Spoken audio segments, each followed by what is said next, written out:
You are watching SD in Sweden live. Today I'm going to chat about Swedish food culture.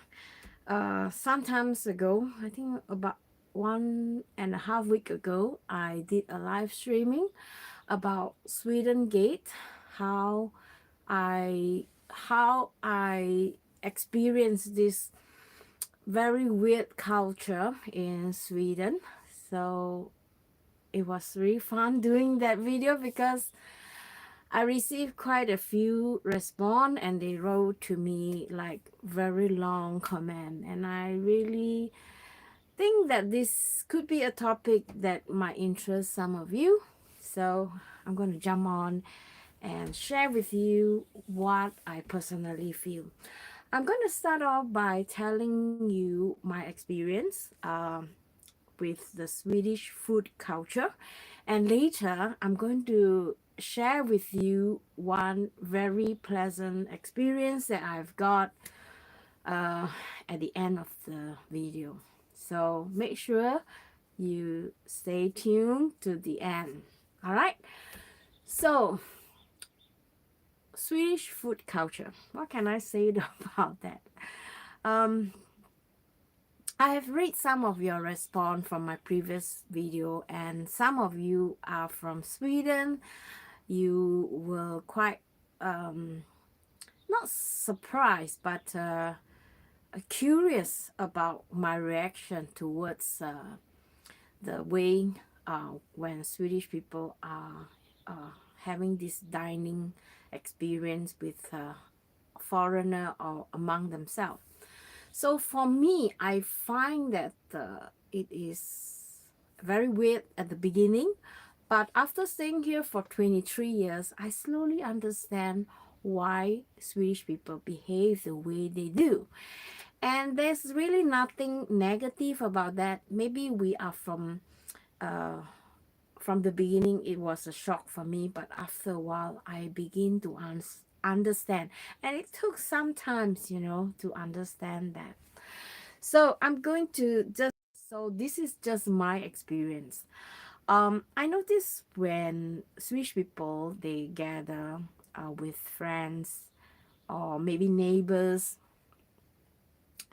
There's one thing I really is find a bit weird is that they bring their own drinks.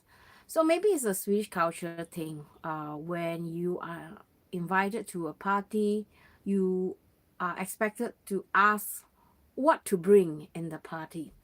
So usually the host will say, oh, maybe you bring your own wine or your own drinks. And if it is like a potluck barbecue, you will end up bringing your own food, which is really normal. And I find that this way, it is also good because this will lighten the burden of the host. So in a way, it is very good because then, you just imagine if you are putting aside, let's say, just 500 kroner for entertainment every month. So if you want to have a party, it easily hit 500 kroner per gathering or per meal gathering. So I think that is really expensive, and I think that is good that you are able to share the cost among each other. Of course, being an Asian, for an Asian mind, they're thinking, oh, okay, if you um, invite me to the party, right, you should be the one who is hosting the party, and you should be the one who is providing the food and the drinks, right? So I get it. I get you. For Asian like me, from the beginning, I was pissed. I was like, oh, what happened? Are they stingy or are they calculative? In a way, I find that being calculative in that sense is good. But I also mentioned that in Singapore, when we have invite somebody for a meal, we expect to provide the food, provide the drink. We never ask our guests to bring their own drinks or their own food, because to us, this is very rude. To us, that is like you're not sincere when you invite somebody over to your house for a meal, right? So for us, our culture is rude. But here in Sweden, it's totally different. It's totally acceptable and it's totally normal. In a way, it's good. In a way, so, and also, I also find that, in Asia, when you are invited to a party, Asian, we like to help out. We like to set up the table all together, and then we try to, we call duka, means set up the table, and maybe end up helping washing up, cleaning up, or washing dishes. That is our normal shelf. And then when I first have my first dining experience with the Swedish, the host was, no, no, no, don't do the dishes. We will do it. Don't even move. Just sit still. We will serve you coffee and fika after meal. So that is what I find very strange because I'm so used to like helping out the host, right?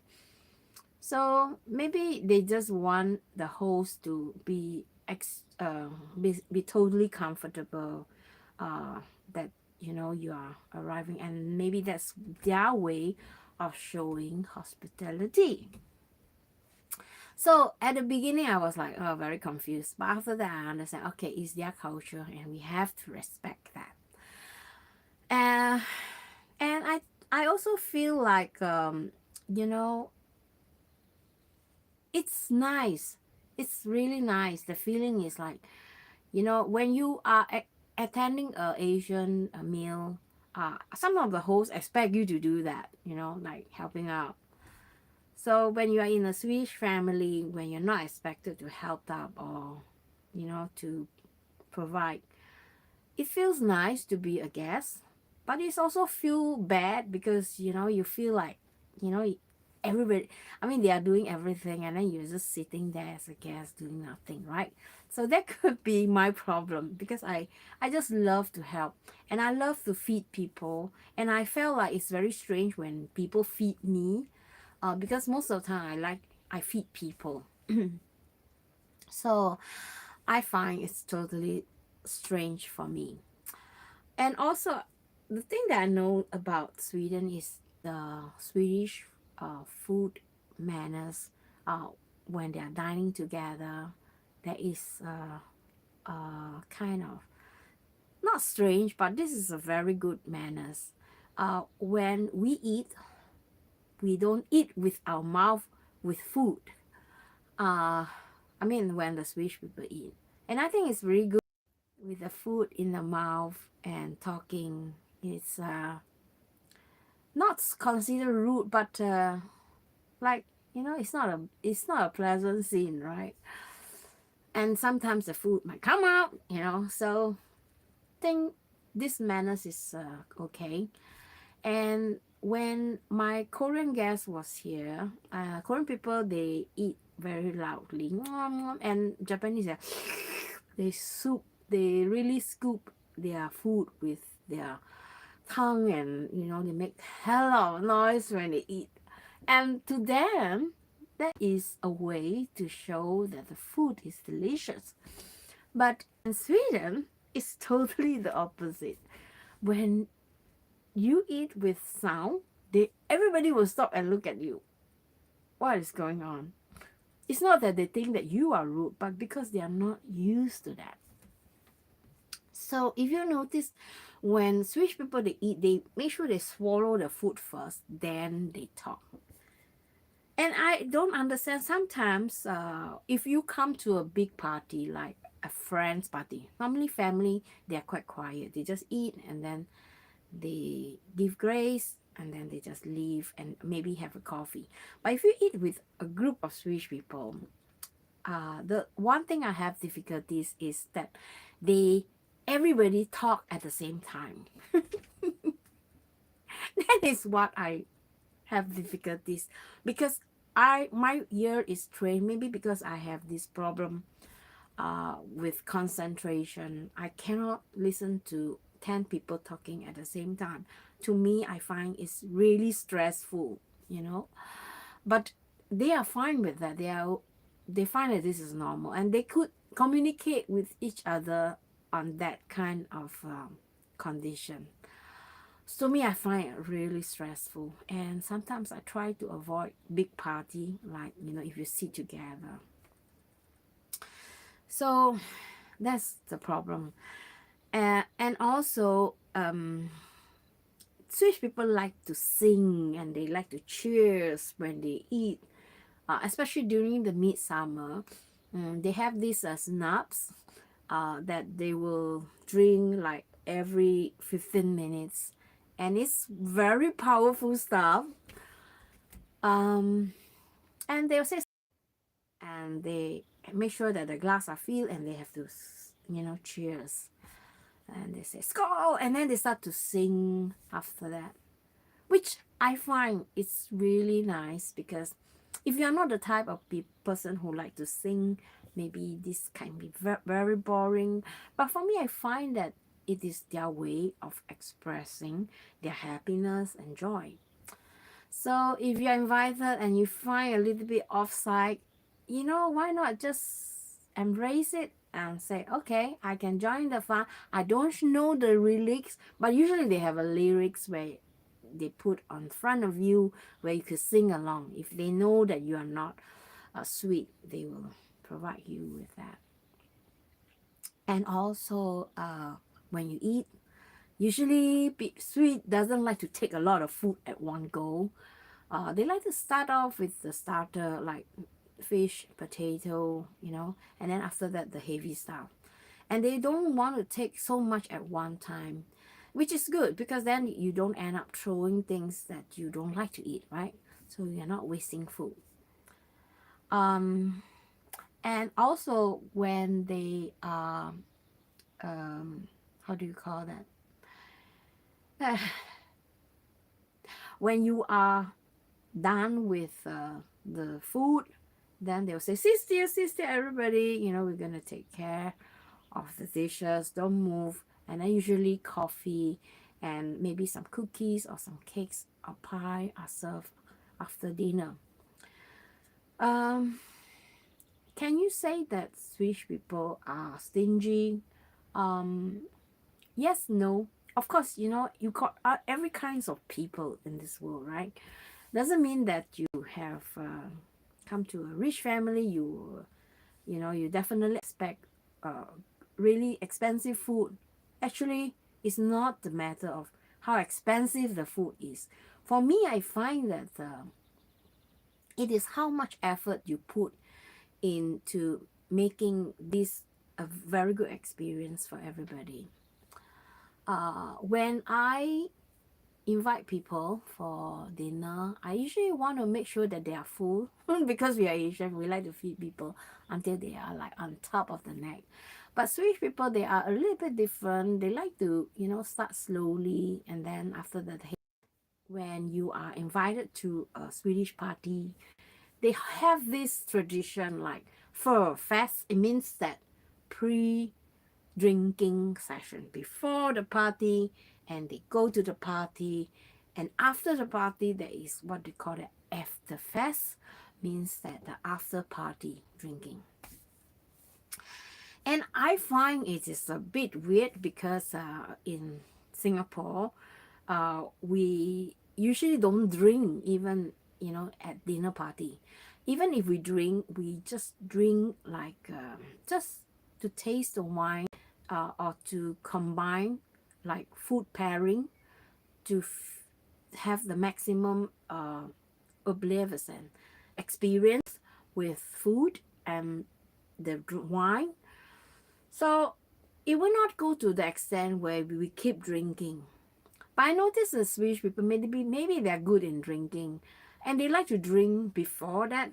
At first I don't understand, but later I noticed that when they drink before the party, usually they are a bit tipsy even before they arrive.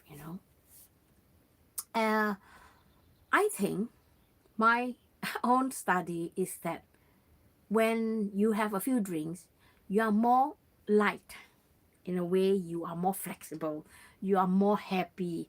Maybe it puts you into this happy mood before you go in. It's not that they're not happy, they just want to feel like relaxed. I want to enjoy this evening. So they start to drink. And sometimes if you are going for a party, like a friend's place, and after that they go to the club. So I think that is also because of cost, because if you want to drink in a restaurant or in a pub, the drink is extremely expensive. One wine can be around 60 to 80 crown for just one glass of wine. So maybe that's the way to save money and also to be prepared. And after the party, they always get tipsy and almost all drunk. And they still want to go to the after party, after fest, we call that. And I think most of them, they want to do that because maybe they want to keep their friend safe and together. And when they go to overpart after fest, they usually maybe just drink one or two wine or one or two beer and just settle down. I find that this is a excuse for me, for people who likes to drink and get drunk, or maybe just find a way to just get out of some mental problem. I don't know, I just felt like that. People who often drink, there's definitely no need to drink to the extent where you feel drunk and maybe you might fall, which is really unnecessarily. LG did that once and I find it so stupid, right? You want to enjoy the company. I think it's most important that you spend some quality intelligent time with your friends instead of getting drunk and wasted.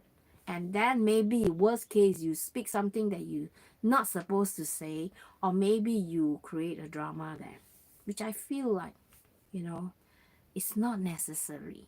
The aim of this party is to have enjoy each other company and have fun, right? So for me, I'm not right against drinking, but I feel like you should drink to a limit where you're happy, you're satisfied, and then you part. I don't know what you guys think about this. What do you guys think about this way of partying? Let me know in the comment, all right? I'm curious. And also, when eating at home in Sweden, you always notice when you are eating with Swedish people, we call it the Swedish bite.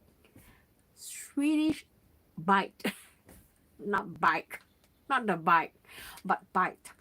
Uh, when you eat with a Swedish home, you notice at the end of the dinner, all right, if there's a plate of meat and it's always one piece left or two pieces left, that is a Swedish manners when they cook.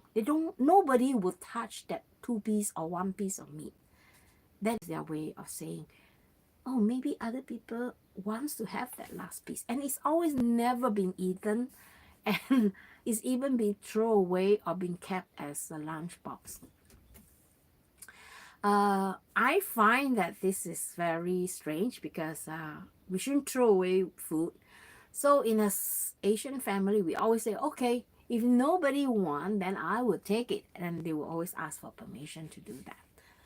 So that's only my way of thinking. And I find it's really strange.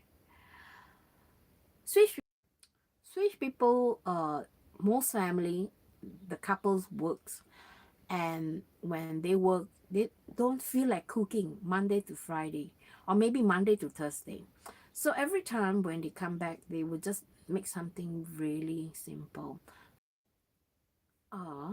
Macaroni with maybe sausages, maybe some cubed potato with some beef inside. They call it the pita panna, which is excellent. For me, I'm not a big fan of Swedish food because I find it's so different from Asian food. So usually in my home, I try to cook Asian food as much as possible. But I know the LG like Swedish food, so sometimes I try to compromise. It's very difficult for me to cook Swedish food because I find that they are not so much taste, I can say. And they are a bit too salty for my taste. So I don't know. If you have tried Swedish food, let me know in the comment what you guys think about Swedish food. All right. And if you are sweet, let me know what you think about my experience or my perspective. I am curious to listen from you. So the one thing I really like when I am invited to a Swedish meal or gatherings, the one thing I like is not so much of the food, but I like how they prioritize the time to like play games or create the opportunity to like teamworks, which I really enjoy. And I find that in Asia we don't do that. We usually just eat and then maybe chit chat a bit and then we are off to go, right? So I think every country has their pros and their cons. But why not learn from the good one and then cooperate with the one that you are enjoying, which I find really makes sense, right? So let me know what is the culture, the food culture in your country. Maybe you could share them so that we can also understand or learn something new from this channel. I really appreciate all your comment, and if you have looked through all my videos, I answer to all or reply to or counter reply to other comments, which I think is very important because sharing information is gold, right? I don't know whether you can hear my voice. It's a bit different. I couldn't do any video the past 1 week, maybe because I am a little bit unmotivated. And maybe because I'm sick.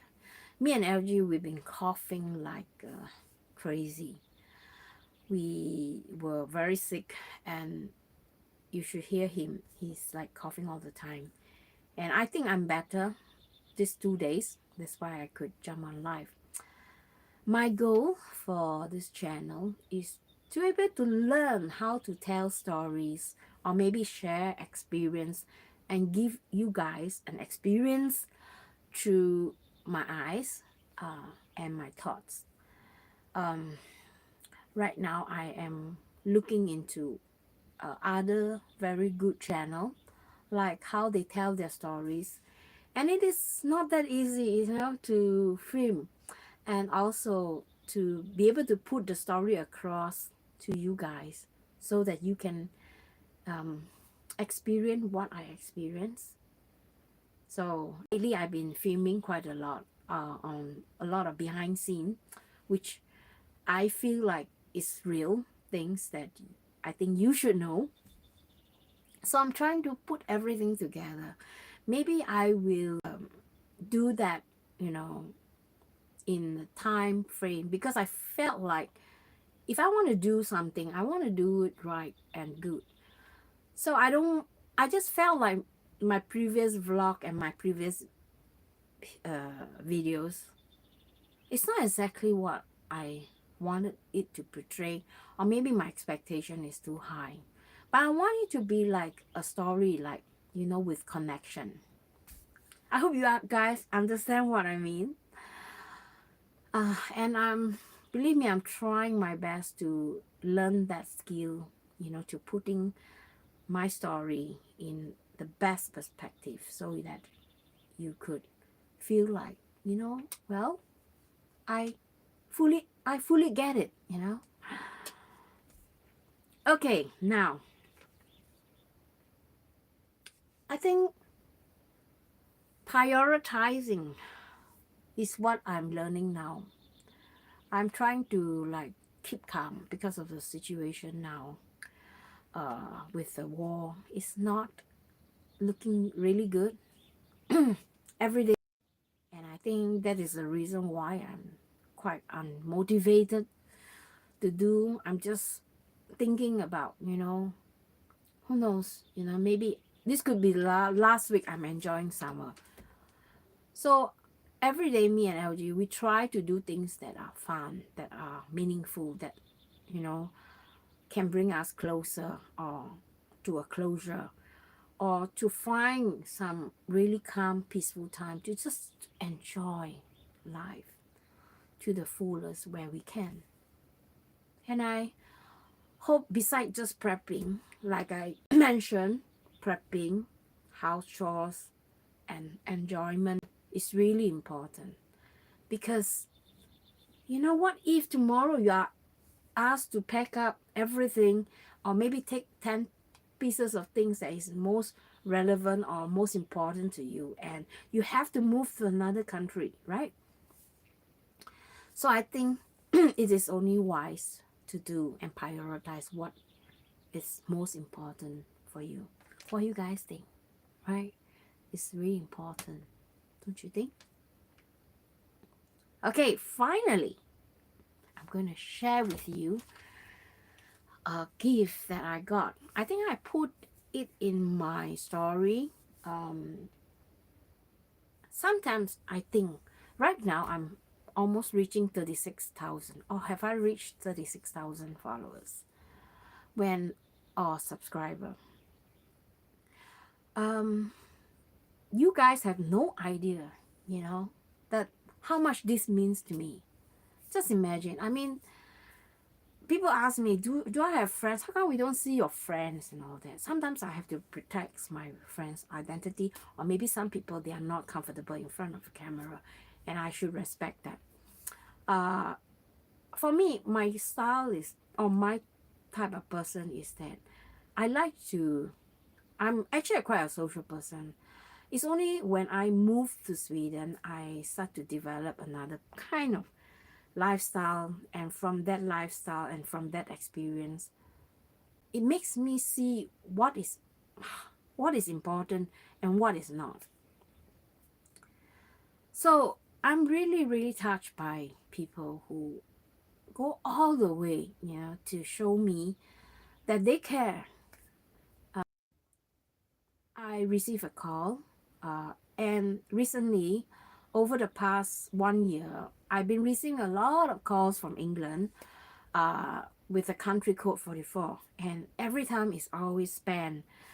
And I missed a call, and I thought that it was a spam again, and then I just blocked off this call. And I totally forgot about this fan who told me that she is going to visit Sweden and is passing by Skellefteå. So Tuesday, LG, we were at this MC meeting, and LG showed me his telephone on WhatsApp. Do you know this girl? I said, what? This girl, she said that she left something in our doorsteps. What? Yeah. And then I look at the the message, and I was thinking, oh my god, totally forgot about this fans. She told me like a few weeks ago that she's coming, and I totally forgot about it. I was so stressed recently, and I wasn't looking at my calendar because it has been like keeping me reminded all the time on different occasions. I have at least 5 reminders for my telephone every day, and the signal is like almost the same. That's why I missed it. So, you know, she left a package at my doorstep, and I wasn't at home. I was at the summer house. And when I received the package, I was thinking, oh shit. And I was thinking and I was putting myself in her shoe, you know. Who on earth would do that for me? I never expect, you know, somebody who has just seen my video, like, you know, for a while, and come all the way from England, driving from Stockholm to come and meet me, hopefully, and leave me a gift. And I'm going to share with you what this gift is. Besides the gift, she also sent me the one that is most important. This is how it looks like. Bengawan Solo, which is my favorite bakery in Singapore. My favorite one. I love them very much. And she sent me a card. Right? To LG and ST. and we're passing by Shaleftio, and then we're going back to UK. As an overseas Singaporean, to drop you off a small gift from where I'm living. Love. Thank you. I don't want to say the name, but I think she know who I am. And if she's watching this video, I hope she felt my, she feel my love. Look at this. How cute is this, right? So let me just show you.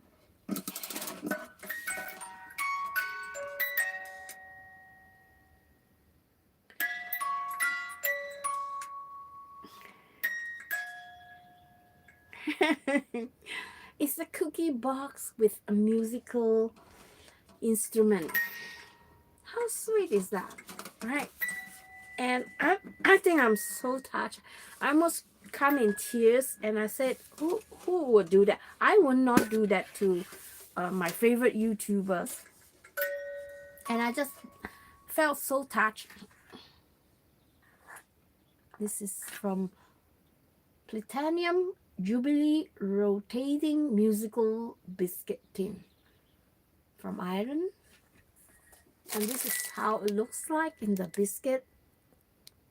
There are two different flavors.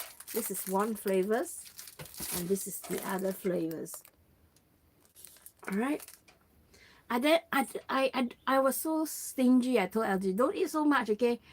I want to just slowly enjoy every second of it, and to feel that love from this person.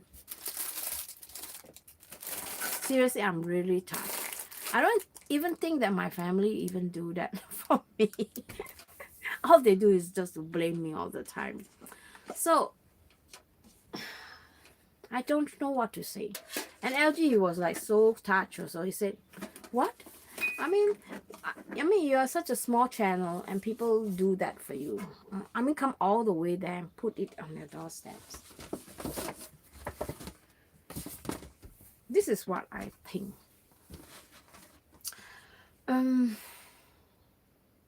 I have no idea that this could happen. Even though, maybe big YouTuber, they will think this is nothing. But to me, I'm really touched. I don't expect anyone to send me anything, all right? I'm just satisfied. I have everything I need. And all I ever wanted is to hope that you would benefit some information from my channel, whether I'm foraging for medicine, for food, and how I live my life here. I think my channel hasn't been humble enough. In the past, I felt like I'm just lacking of something. In fact, I felt like I was a little bit arrogant. I felt like sometimes I just am too boastful. I just haven't come to a point where I think I have come to a point where I just feel like, I need to just step back and be humble and be happy and, try to focus on what makes you come back to this channel and feel the connection between me and you. And that is what I really want. I found that it is like when you are living in the abroad, you don't have friends. I don't have so much friends here. And I don't have family that support me, not on LG side, not on my side, that are mentally supporting of what I do and my interest, and totally not interested in what I do. And with you coming along to my channel and showing me, this, and even sending me a comment, just a short comment, it means a lot to me. You have no idea how much this means to me. It just, every comment is like, it touched my heart, and I felt like I could connect with you. So please, I hope that, if you can give me some feedback, like what I can do, what I should do to make my channel worth watching, let me know in the comment, and I'll see if I can do something about it. Is that a deal? Okay, so have to that I do together in a vlog, and I hope I can do it by next week. So please stay tuned, and please take care of yourself. I know it's very difficult time. A lot of you are struggling maybe mentally. And what I can offer you now is to just enjoy this moment. Even though, you don't know what is going on. And you don't want to know. Sometimes we just try, not say trying to hide, but now is what that matters the most. Okay? My voice losing again. I'll see you in my next video, and have a nice Sunday. Bye bye. I love you guys. Mwah.